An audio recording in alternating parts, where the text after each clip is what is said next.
This video is brought to you by pinesandmaples.ca, where you can find all kinds of great Canadian products made by Canadian creators. Enjoy! The following day, the Ojibwa warriors loaded Henry and his fellow prisoners into canoes, handed them paddles, and commanded them each to head for the southwesternly Beaver Island, the largest island in Lake Michigan. Each canoe contained 7 Indians and 4 prisoners. Due to heavy fog, the Ojibwa hugged the western shores of the lower peninsula of Michigan and stopped at an Ottawa village. There, 100 Ottawa soldiers stole the prisoners for themselves, angry that the Ojibwa had massacred the English without having consulted them first. The Ottawa loaded Henry and the prisoners into their own canoes and brought them back to Michilimackinac. The following day, the Ottawa and the Ojibwa held a council to discuss the fate of the English prisoners. During this time, Henry learned that a great Ottawa chief named Pontiac had recently sparked an Indian rebellion against the occupying British throughout the so-called Pedlars, or Upper Country, the Great Lakes region.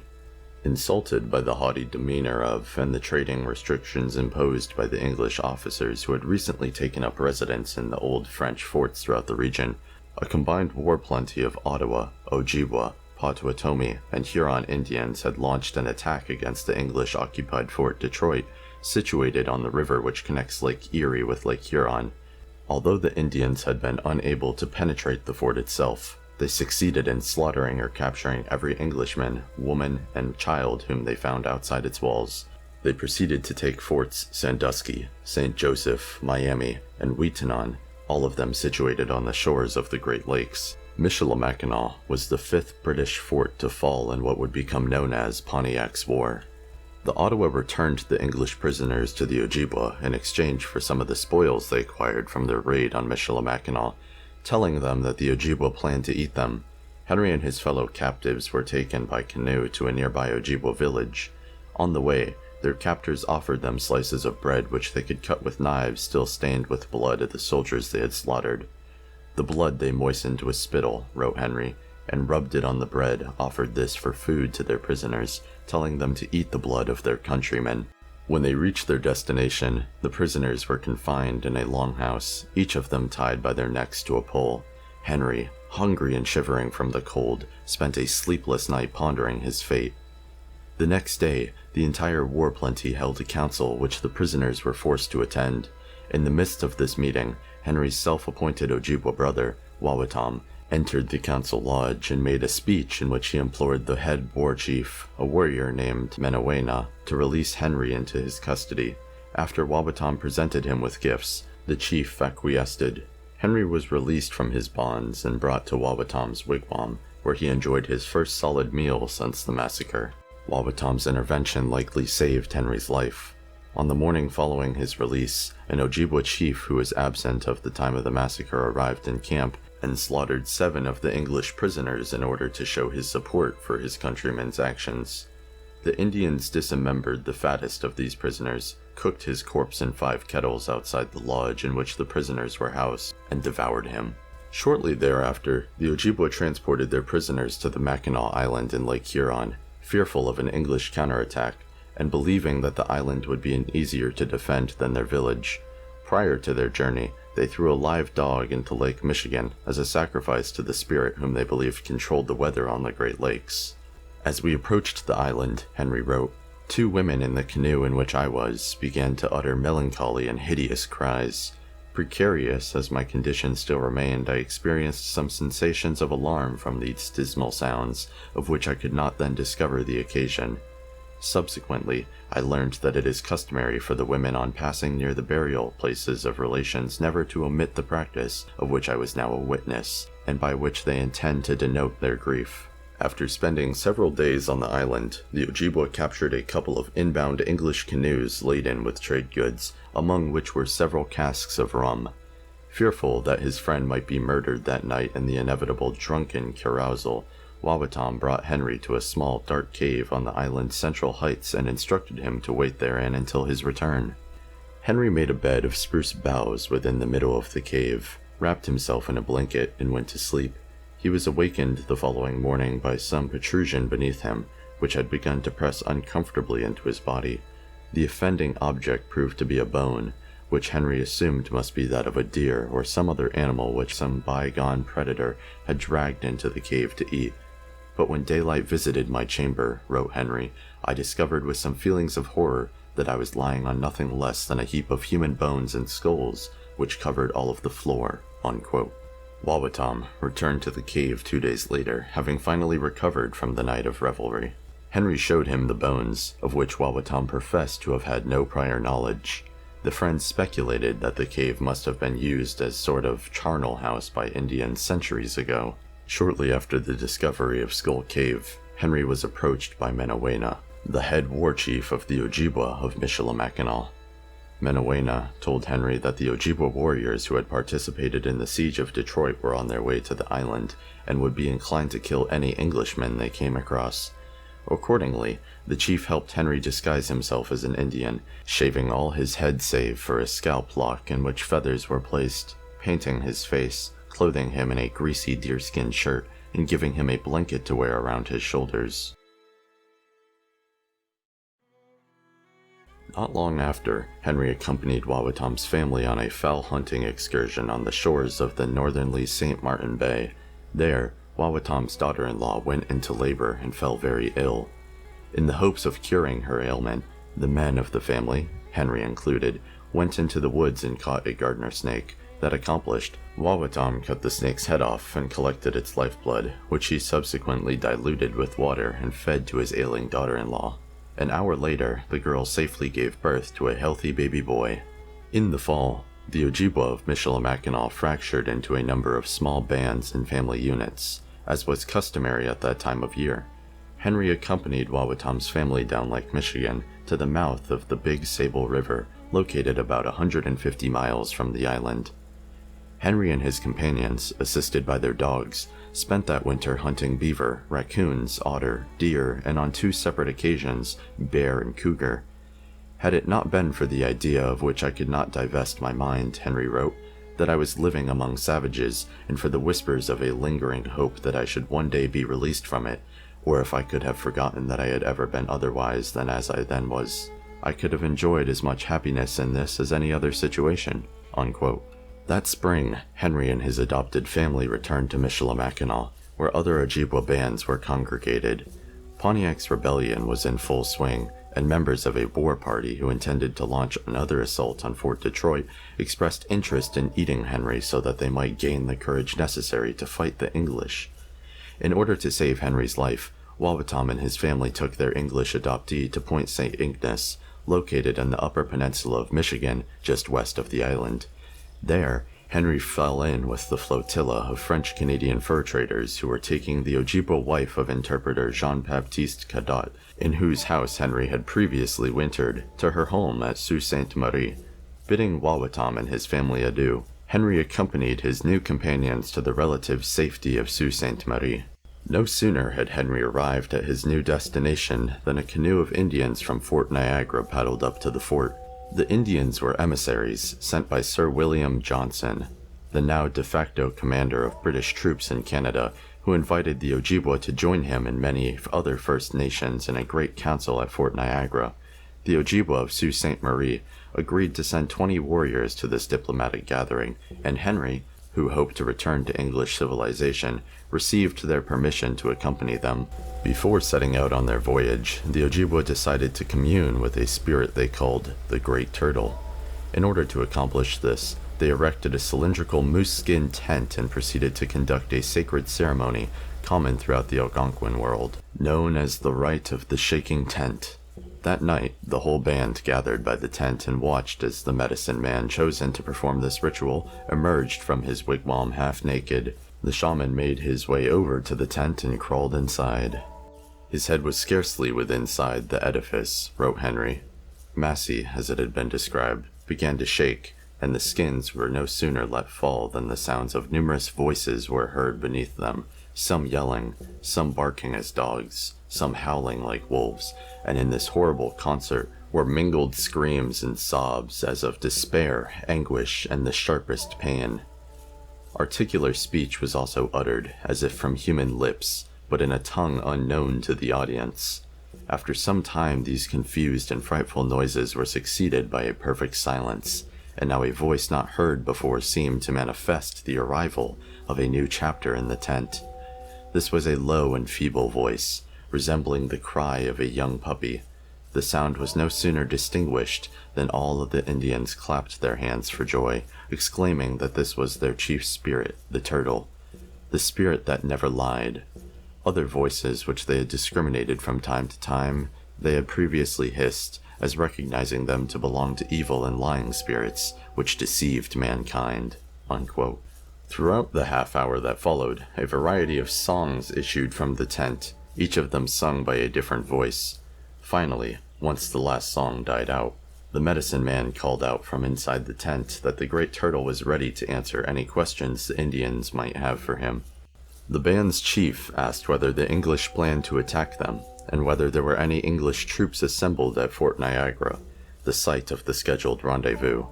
"These questions have been put by the priest," Henry wrote.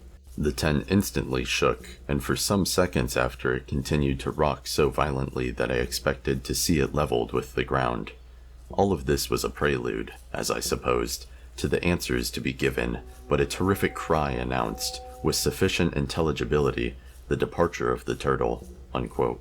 All of a sudden, the tent became quiet. The Ojibwa spectators waited with bated breath for the spirit's reply. About 15 minutes later, the tent shook again, and the tremulous voice of the great turtle began babbling in a language which none of the onlookers could understand. Once the spirit had delivered its incompressible report, the medicine man, who apparently understood every word, informed those assembled that the great turtle had flown across Lake Huron and over the easternly forest to Fort Niagara, where he found few Englishmen. He proceeded down the length of Lake Ontario, and further down the St. Lawrence River to Montreal, where he found a huge fleet of ships filled with British soldiers. The chief then asked the great turtle whether Sir William Johnson would receive them as friends. "Sir William Johnson," the medicine man replied, interpreting the words of the spirit, "will fill their canoes with presents, with blankets, kettles, guns, gunpowder, and shot, and large barrels of rum such as the stoutest of all the Indians will not be able to lift, and every man will return in safety to his family." Unquote. At this, the assemblage cheered, and many warriors declared their intention to attend this meeting at Fort Niagara. The natives proceeded to ask the spirit questions about distant friends and the fate of sick family members. Henry himself, after presenting the great turtle with the customary gift of tobacco, asked whether he would ever see his native country again. The spirit replied that he would. On June 10, 1764, Alexander Henry and 16 Ojibwa braves set out for Fort Niagara, stopping at several Indian villages along the way. One afternoon, while waiting out a storm on shore, Henry nearly stepped on a rattlesnake. When he saw the serpent, he retrieved his musket from his canoe and prepared to kill it. He was stopped at the last moment by his companions, who believed that the rattlesnake, specimens of which rarely appeared in that country, was one of their reincarnated ancestors. Instead of killing it, they lit their pipes and blew tobacco in its face. Apparently pleased with the odor, the snake eventually relaxed and slithered away. The party resumed their journey and paddled down Lake Huron. They were soon bested by a storm, from which the Indians prayed to their ancestors, the rattlesnake, that they had just encountered, to save them. They sacrificed several dogs to the rattlesnake by tying their legs together and throwing them into the lake, and considered doing the same to Henry, who was saved from that unenviable fate when the storm finally cleared. Henry and the natives paddled into Georgian Bay and over to its eastern shore. There, they disembarked and proceeded down an Indian trail to Lake Simcoe. They crossed the lake and headed down another trail which Henry called Toronto, the etymological root of the name of the city of Toronto, Ontario. On June 19th, they reached the shores of Lake Ontario. There, the Indians built canoes out of elm tree bark. That accomplished, they paddled across Lake Ontario to the meeting place at Fort Niagara, where they were greeted by Sir William Johnson. Assembled at Fort Niagara were 3,000 British soldiers under the commandment of General John Bradstreet, who were preparing to relieve the defenders of Detroit, besieged as they were by Pontiac warriors. Upon the completion of his mission, General Bradstreet planned to send some troops to Michilimackinac, and upon hearing Henry's story, told the traitor that he would help him recover his stolen goods. Furthermore, despite Henry's lack of military experience, Bradstreet appointed the trader the leader of a 96-man all-Indian battalion that had agreed to help him lift the siege of Detroit, whose members included 16 Ojibwa from Sault Ste. Marie, with whom he had just traveled. The troops set out on July 10th, heading up the Niagara River towards Lake Erie. Only 10 of Henry's warriors marched with him that day. The remaining promised to follow the following morning, but all but 4 of them deserted at the earliest opportunity. I thought their conduct, Henry wrote, though dishonest, was not very extraordinary, since the Indians employed in the siege of Detroit against whom we were leading them were at peace with their nation and their own friends and kinsmen." Unquote. At Lake Erie, the army constructed a number of barges, one of which they allotted to Henry and his 14 warriors. On the night before their departure, Henry's Indians got drunk and began shooting their muskets haphazardly in the camp, prompting General Bradstreet to seize their liquor and inform them that, if they wanted to march in his army, they would have to conduct themselves with discipline. Most of the natives subsequently left for home, leaving Henry with only a handful of braves under his command. Bradstreet's army proceeded along the northern shore of Lake Erie, opting to drag their barges over the Long Point Peninsula rather than maneuver them around it. When they reached the western end of the lake, they held a council and debated over whether to head to Detroit directly or first attack a handful of Indian villages which lay along the Ohio River. The officers agreed that they ought to attack the villages first, but instead of finding hostile warriors there, they were met by emissaries bearing peace pipes. After some discussion with these ambassadors, General Bradstreet agreed to meet with the chiefs of the Ohio Indians at Detroit for the purpose of making peace with them and the other nations participating in Pontiac's war. The British proceeded to Detroit and arrived there on August 8th. The peace council took place as scheduled, and Pontiac's rebellion came to an end. Chief Pontiac himself, having failed in his crusade to eject the English from the Great Lakes, fled south to the Illinois River. The day following the peace treaty, Henry accompanied several hundred British soldiers to Michilimackinac. They crossed the upper peninsula of Michigan by way of the Detroit River and Lake St. Clair and the St. Clair River beyond, failing to encounter a single Indian on the way. With the help of the soldiers, Henry reacquired some of his lost property. He then traveled with his goods to Sault Ste. Marie, where he spent the winter trading. In the spring of 1765, Alexander Henry acquired a permit to trade for furs on the vast northwesternly Lake Superior, becoming the very first Englishman to hold such a permit. Outfitting himself at Michilimackinac, he and 12 newly hired employees paddled their canoes up to Sault Ste. Marie, where they were joined by Jean-Baptiste Cadot, and further up the St. Mary's River to Lake Superior. The adventurers paddled west across the lake, reaching the mouth of the Ontonagon River on August 19th. Henry explored the lower reaches of this river, coming across the Bond Falls, a school of monstrous sturgeon, and an abundance of pure raw copper. Returning to Lake Superior, he continued west to the great Ojibwa village which Henry described as the metropolis of the Chippewa. The villagers were starving and poorly clothed, the commerce on which they relied having been interrupted by Pontiac's war, and so, at their chief's request, Henry supplied them with goods on credit. Henry decided to spend the winter at the village and built a cabin and trading post there for himself and his men. Throughout the season, the fur traders subsided almost entirely on trout and whitefish, although, on one occasion following a successful bear hunt with the Indians, they were each obliged to eat about 20 pounds of bear meat in a single day in accordance with a particular Ojibwa superstition. Henry's trading relationship with the local Ojibwa began on a rocky start. The first visitors to his trading post threatened to steal his goods. While his employees meekly stood by, Henry seized a firearm and declared that he would shoot the first man to lay hands on his goods. Realizing that Henry would not be bullied, the Ojibwa softened their hostile demeanor and began to peaceably exchange their furs for Henry's goods. The Chippewa of this village, Henry wrote, are a handsome, well-made people, and much more cleanly, as well as more regular in the government of their families, than the Chippewa of Lake Huron. The women have agreeable features and take great pains in dressing their hair, which consists in neatly dividing it on the forehead and top of the head, and plaiting and turning it up behind. The men paint as well their whole body as their face, sometimes with charcoal and sometimes with white ochre, and appear to study how to make themselves as unlike as possible to anything human. The clothing in which I found them, both men and women, was chiefly of dressed deerskin. European manufacturers having been for some time out of their reach. In this respect, it was not long after my goods were dispersed among them before they were scarcely to be known for the same people. The women heightened the color of their cheeks and really animated their beauty by a liberal use of vermilion." Unquote. On April 20th, 1766, the ice began to melt, and a number of Ojibwa warriors set out on their warpath against the hereditary enemies, the Eastern Dakota Sioux. They encountered a Sioux band on May 15th and engaged their warriors in battle. During a lull in the fighting, the Ojibwa dressed and painted their fallen comrades, as was customary at that time, in preparation for their eventual scalping by the enemy. That accomplished, they retreated to a short distance in order to allow the Sioux to collect the scalps of their friends and relatives. "We consider it an honor," one Ojibwa explained to Henry, "to have the scalps of our countrymen exhibited in the villages of our enemies in testimony to our valor." When the Ojibwa warriors advanced again, hoping to re-engage the enemy, they found that the Sioux had fled without stopping to scalp their fellow tribesmen, a breach of martial etiquette by which the Ojibwa were deeply offended. After the warriors' return, Henry and his men loaded the pelts they had acquired into canoes and made the long journey back to Michilimackinac to trade them in.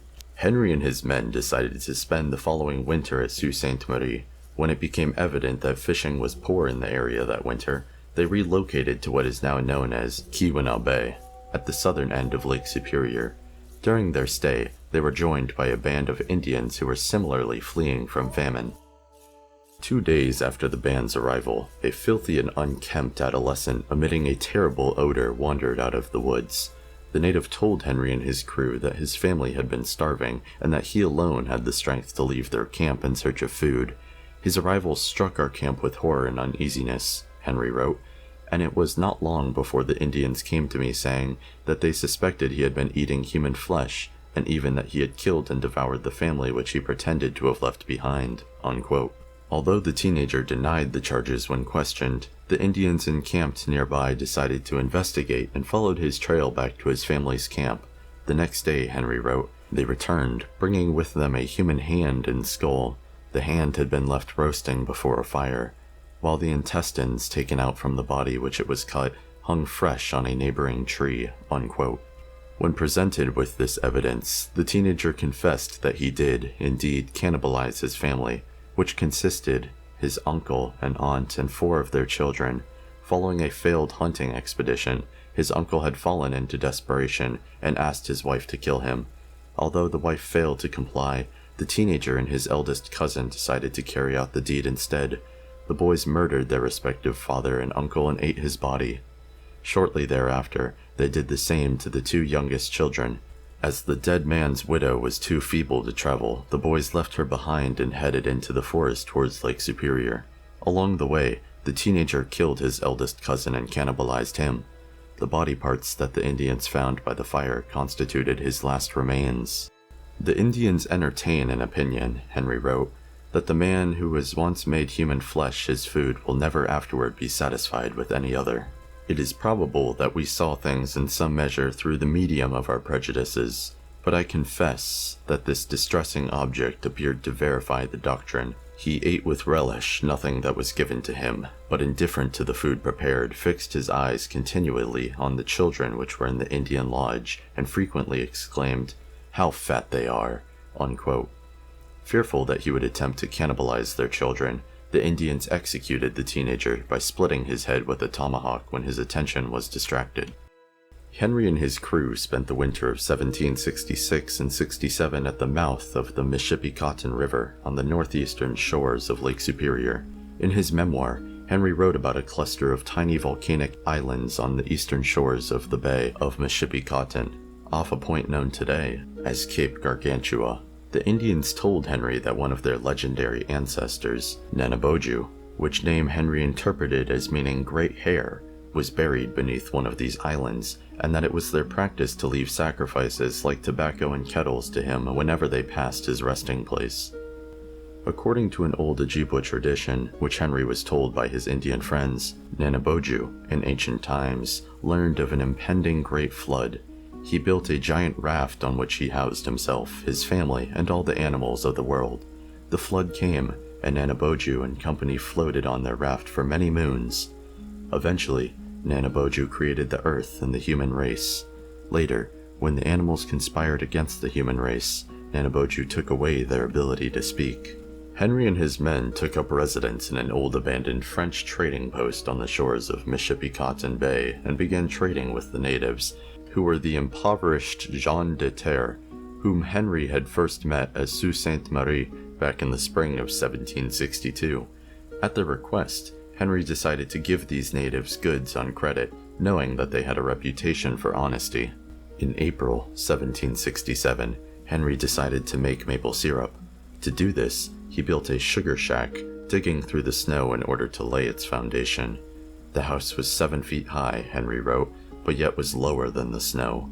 Shortly after he returned from this excursion, the gens de terre returned from their winter hunting grounds bearing furs for him.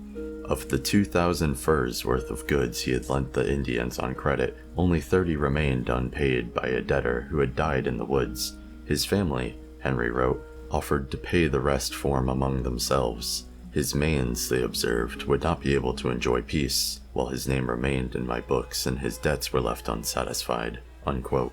Later that spring, Henry made a trip to Michilimackinac, where he met with a man named Alexander Baxter, who had recently arrived from England. When Henry told the newcomer about the natural copper mines he had found throughout Lake Superior, the Englishman suggested that they partner up and form a mining company sometime in the future. Henry decided to spend the following winter at Michipicoten Bay. In October, while preparations for the winter season were underway, he decided to make a trip to Sault Ste. Marie with 3 French Canadians and a young Indian woman who had relatives at the fort. They spent the first night of their voyage on the aforementioned island of Nanaboju and neglected to make the customary offerings to the ancient patriarch of the Ojibwa people. That night, a violent storm swept across Lake Superior, forcing Henry and his companions to spend several days on the island. The travelers managed to paddle a short distance down the coast before being forced to make camp in the shores of the mainland due to the poor weather. The storm raged on for 9 days, stranding the travelers in their campsite. They quickly exhausted their rations and began to go hungry. 2 of the French Canadians plotted to kill and eat the Indian girl, and were disappointed when Henry discovered their plan and put an end to it. Fortunately, Henry shortly discovered some edible lichen on a nearby mountaintop, which the company happily boiled and ate. It saved the life of the poor woman, Henry wrote, for the men who had projected to kill her would unquestionably have accomplished their purpose. One of them gave me to understand that he was not absolutely a novice in such a fare, that he had wintered in the Northwest and had been obliged to eat human flesh. On the evening of the 9th day, the party resumed their journey, many of them drifting in and out of sleep from fatigue. The following morning, they encountered a party of Indians who supplied them with fish. Henry and company immediately paddled over to the shore, built a fire, and enjoyed their first hearty meal in a week.